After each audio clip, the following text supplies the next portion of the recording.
Joining us now, jury consultant and Supreme Court county mediator, Susan Constantine. She's been inside the courtroom since the beginning of the case. And let's focus really on, Susan, what you picked up in looking at the jury. First off, the body language in the prosecution close. Did you notice anything specific? Well, in the prosecution close, what we've noticed is that really a lot of the jurors have just stopped taking notes. You know, we have gotten to the point where now they've pretty much formulated who it is that they're going to, or how they're going to vote. And at this point in time, they were just intently watching. Just a few note takers. We had juror number 16.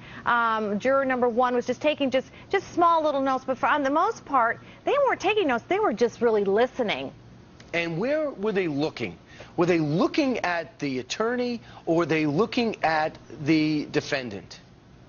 They were looking at the attorney. Not at any moment were they looking at Casey. In fact, you know, what I had heard even through when they had their break, I actually wasn't there, but I had heard through the media that was upstairs is that when the jury was let out, that they never even looked at Casey Anthony as they were exiting.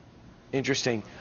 You say, and you had surmised at one point, that you seem to have 7 pro-prosecution, 4 pro-defense, and 1 seems swayable. Do you still hold to that?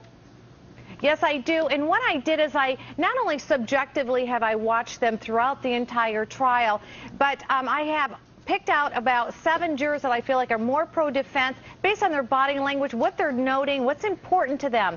And it's really interesting, the dynamics of what's going to happen behind closed doors with deliberations about each one of those jurors has something very interesting to bring to the table, whether an IT tech, we have a coach in there who I think that's going to really rally the team, probably will be the foreman. I saw 1 sway juror with a juror number 4.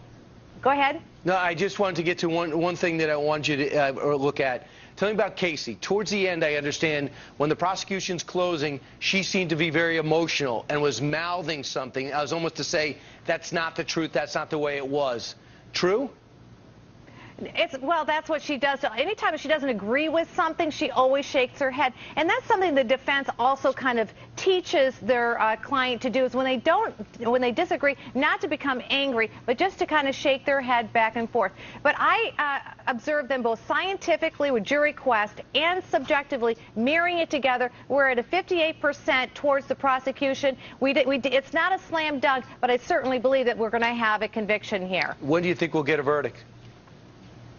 Well, I estimated anywhere between 10 hours and 2 days.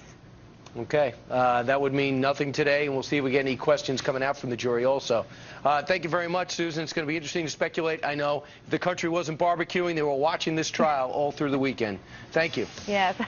Thank you.